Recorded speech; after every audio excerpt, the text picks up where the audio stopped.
Greetings YouTube, welcome to another video review. Uh, Today it's one of those days where several things are happening. Uh, I'm sure everyone knows about the upcoming release of Hatchet 3 by Adam Green, which will be coming to theaters in June. And speaking of which, uh, Adam Green is heading to his hometown in Boston to do a special screening of all three films, and along with his uh, other works, uh, as a part of what happened in Boston and the tragedy that happened in that marathon race. And I respect him and all of his accomplishments, and I think it's a really cool idea that he's uh, going about and heading back to his hometown to offer his support and have a little fundraiser for the victims of that tragedy. And other news, let's see, I have been reading a lot lately. I've read basically an Aliens novel. I have posted a review over at horrornews.net, and the Aliens novel that I've read is subtitled Steel Egg by an author whose books I've read before, John Shirley. And basically, uh, that book is more like a prequel. Uh, well, it says it's the prequel, though, but when readers actually read it, it feels like another alien story. And I don't know, comparing Steel Egg to Ridley Scott's Prometheus is, I mean, uh, every sci-fi fan was so excited about Ridley Scott's Prometheus and how they were expecting to see a prequel of how the aliens came about. And instead, when we went to see Prometheus, uh, fans were let down because there were elements in there that had potential for something that could discuss the aliens' evolution, but guest fans were expecting something else. It did have engineers in there. It did have the look and the feel of H.R. Giger's biomechanical artwork, sculptures. His designs were in there. It was strongly evident, and you could see it was a strong influence in the movie. When I was reading Steel Egg, uh, it showed that a different race of aliens were traveling through the galaxy, and apparently they were having some intergalactic trading policy going on, and they added another enemy, and a lot of whole mystery was in that novel, and basically Steel Egg was a telling of mankind's first encounter with aliens.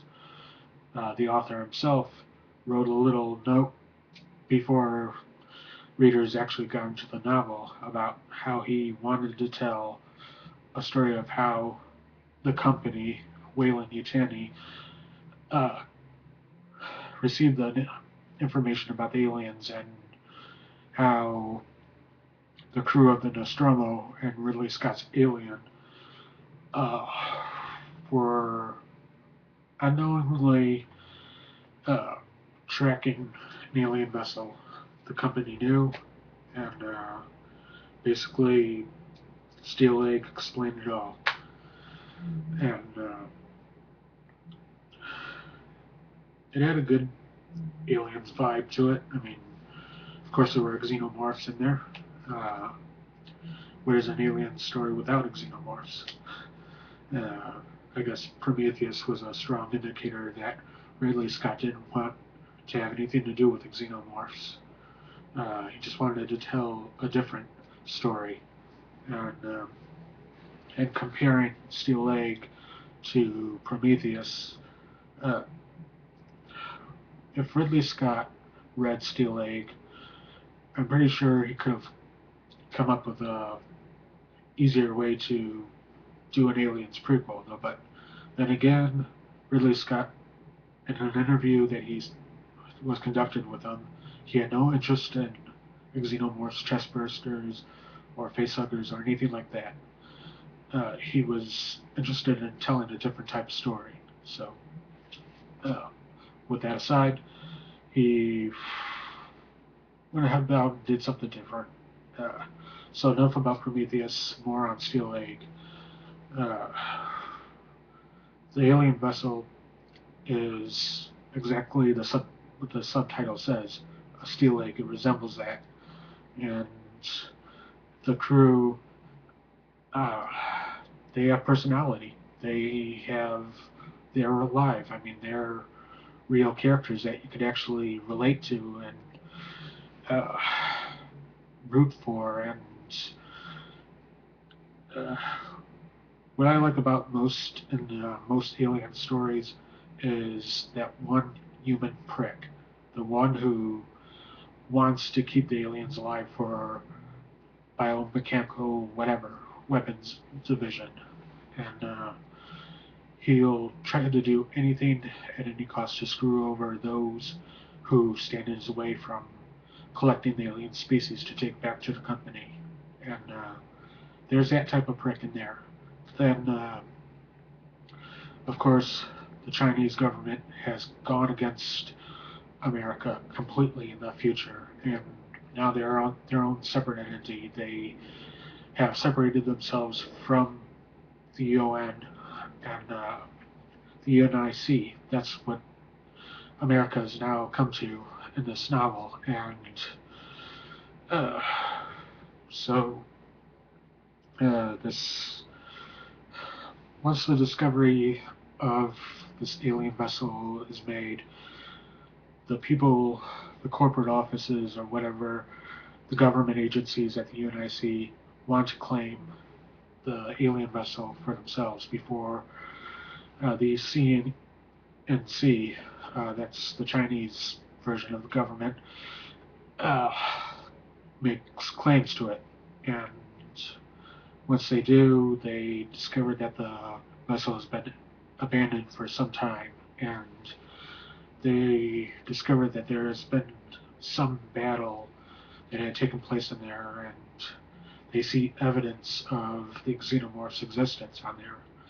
And there's a lot of suspense in this novel. Uh, there is a lot of gore. There's a lot of cool alien interaction scenes between xenomorphs and humans. And the kills, they're really gruesome. They're over the top. And uh, yeah, John Shirley was right when he said that this book was not for kids, because uh, the amount of violence in this was like uh, it would be cool to see on film one day. Uh, there's if Ridley Scott was handed this novel and was said, "Hey, look, Ridley, we respect your vision, but we want you to do an adaptation from this book, Steel Egg." And I think if he read the novel and got what was going on in there, uh, I think he would have made all Alien fans happy, because Steel Egg was the perfect prologue for the Alien franchise, for the perfect prequel for his vision in 1978 or 79. And basically, if no one's read Steel Egg yet, I say look for this book. It's probably hard to find right now because I bought this back in 2010, and well, Barnes and Noble is still selling some Aliens novels. Dark Horse has been publishing a series of Aliens novels by different authors, and now they're getting back into the comics. And one of those comics, two of them I picked up. One was Fast Track to Heaven, and the other one was, hold on.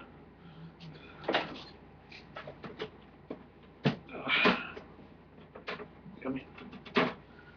Yeah.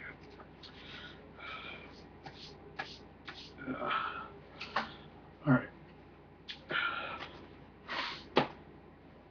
Here's Aliens Fast Track to Heaven. Nice hardcover. And this bad boy goes around for $10.99. I would lower the price because there's like not that many pages in here. The artwork is different, very good, detailed, sketchy. I'll give you a quick example. 2 pages. Well, actually, 2, 3, 4 pages. Close up. And a close up of an xenomorph. Now for the other page. Kind of a building point of view shot. Actually, no. Colors are dark, moody. I don't like the all blue part, but I guess that's the colorist's preferred choice decision. Next one. Some alien interaction. Then there's Aliens More Than Human. Now this one, I don't know. I think they're trying to evolve the xenomorphs in this one, making them more menacing by having predator mandibles on the bottom jaw. And kind of picky about that, but I'm going to give a sample of the artwork, see if I can find something worth showing. Yes. Marines doing what they do best, killing bugs.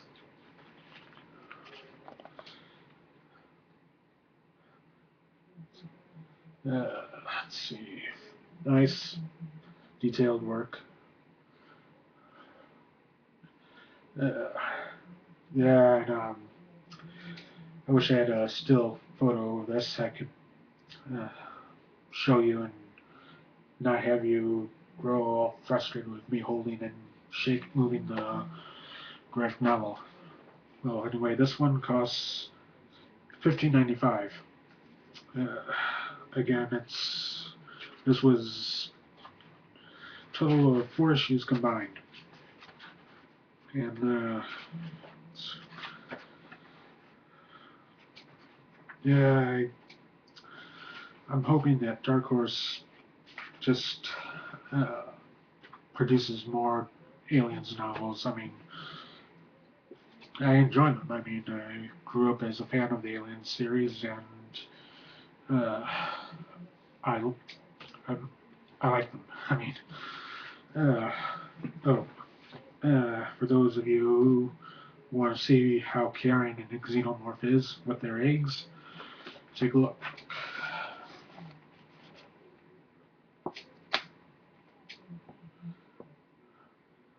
Definitely awesome.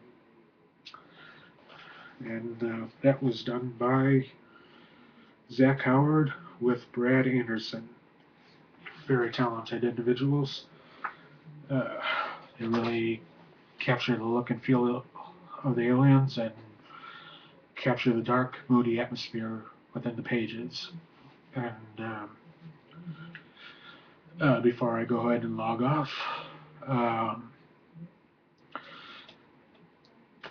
there's 2 conventions coming to San Antonio next month. I will be attending both of them, Texas Comic Con and in October, uh, Alamo City Comic Con. And yeah, here's some big news about the Alamo City Comic Con.